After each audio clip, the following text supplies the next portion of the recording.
Those people who doing business, they don't understand the business. Like everybody thinks, oh, I'm the CEO, that means I'm the owner. They don't know a CEO could be hired. A CEO doesn't make you bigger than the COO or the CFO or the CTO. It just makes you the CEO.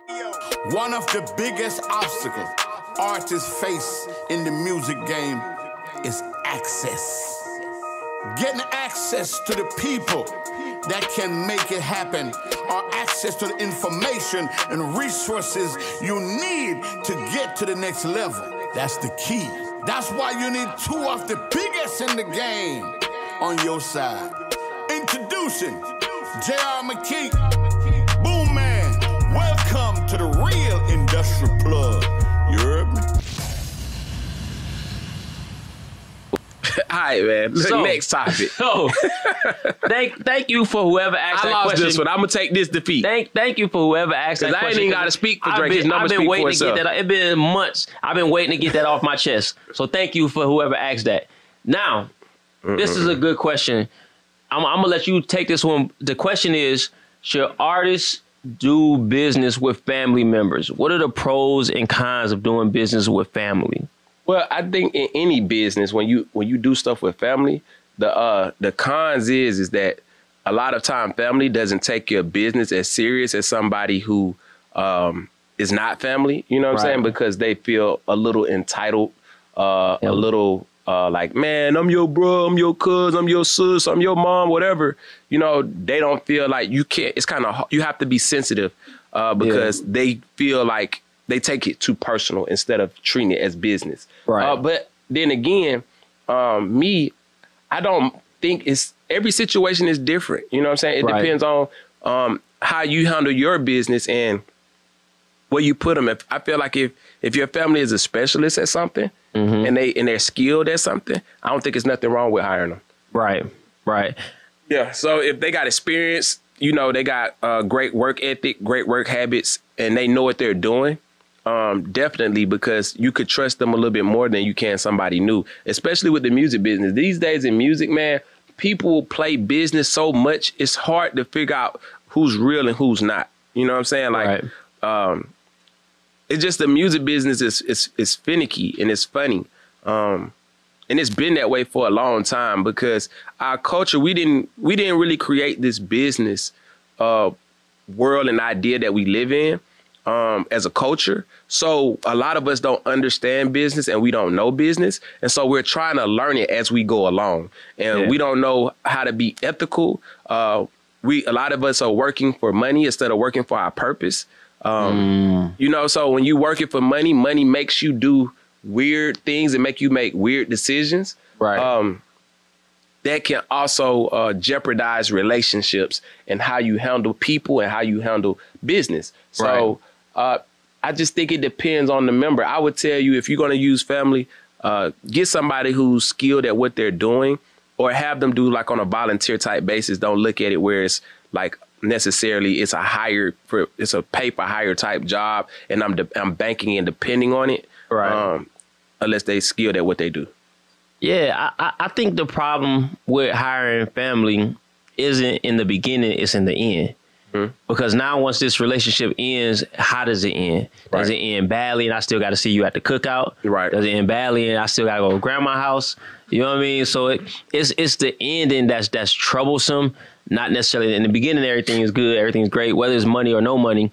You know, if everybody's, you know, working, everything's good. But it's like Boom said, as you go along too, that entitlement starts to play in. Oh, I don't have to work as hard because JR not gonna fire me. Exactly. You know what I mean? That's my cousin. He not gonna fire me. You know what I mean? So that entitlement does come, but I'll just tell you from experience, that entitlement ain't really got much to do with family.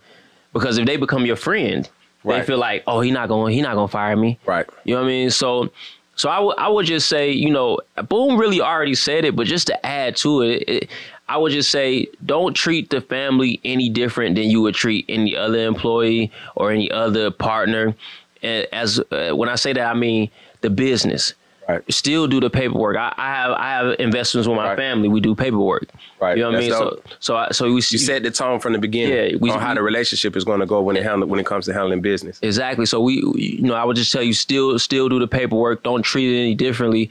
And then also, I would say make sure there's some separation between business and our family discussions, our family time. You know what I mean? Like I can speak a lot about this because I'm in business with my family. Me too. You know what I mean? And so there are times, let me be more specific, there are meetings that we have.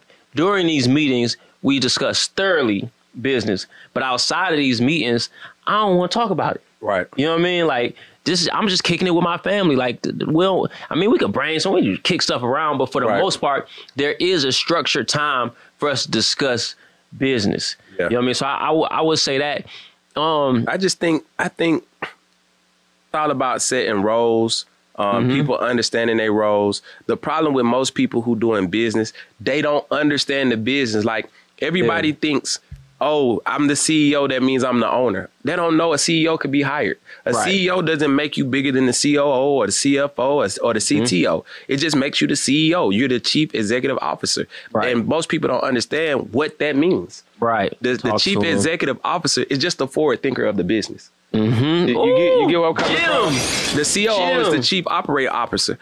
It just handles the day-to-day functions of the business. Mm-hmm. The CFO is the chief financial officer. They handle the finances of the business. Yes, so they all play a specific role. It doesn't mean one is bigger than the other. And guess what? You could be all those positions and don't even own the business. Right. See that? And that's what I mean when I say understanding business. A lot of people probably didn't even know that. You feel where I'm coming from? And didn't know that you could hire a CEO. You could hire a CFO. You could hire a COO, a CTO.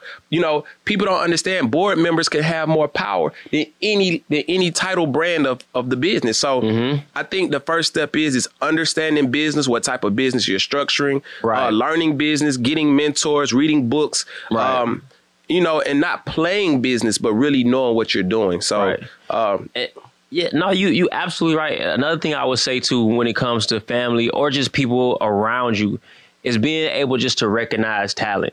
Right. You know what I mean? Like there are gifted people around you, and you just have to be able to recognize it. But I would tell you this, and this is something that I very much look out for and implement.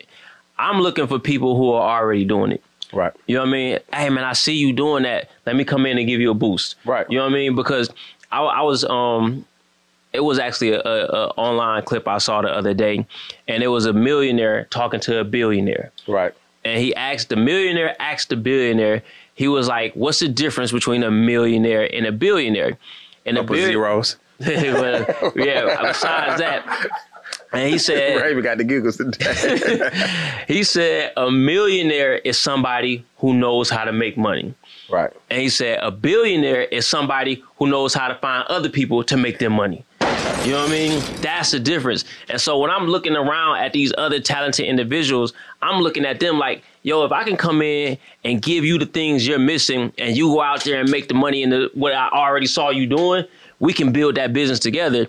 And you're running like CEO. You're the CEO of that business. I got ownership in it. Right. But I'm just giving you shoes that to walk in the direction you was already walking. Right. I'm just giving you a car to drive in the direction you was already driving. Right. You know what I mean? That's the difference between a millionaire and a billionaire. And so if you're an entrepreneur / artist and you're looking around your circle, look for the people. Like that's why when we talk about content creators, I'm going to go find somebody who's already a content creator, and I'm going to say, hey, this is what I'm trying to do. Let's join powers. Right. You know what I'm saying? So look around your circle, family or not, and say, okay, I see them doing something really good that I think could be beneficial to what I have going on, or I can be beneficial to what they have going on. Mm-hmm. You know what I mean? And now we combine those powers because every person has deficiencies. Every person has assets and liabilities within their character, within their talent. You know what I mean? And so what I'm looking for as an artist, these are the things I'm good at. These are the things I'm not that great at. A, I'm going to study and focus and learn to be better at what I'm not good at. But also B, I'm going to identify that person who's good at that. My uncle, my cousin, whatever the case may be. And I'm going to say, listen, man, you're really good at this. I need this as a part of my business. Let's go there together. Get in the car. Let's go there together. And so I would just say that, man, that's how you grow your team. That's how you grow everything. You know what I mean? And that's how me and Boom gonna become billionaires. For sure. You understand what I'm saying? For sure. That's how me and my dog gonna become billionaires right there. For sure. You know what I mean? Okay. and Ravin and Reek and wherever Kevin is at. You know what I mean? And my dog watching me through the mirror. I don't even know who that is. And my guy who got me the donuts, but they was the wrong kind. I appreciate you. Yeah, wow. I appreciate you. Nah, man. Nah. So whoever asked that question, man, I hope that answered your question, man. Gave you a lot of insight.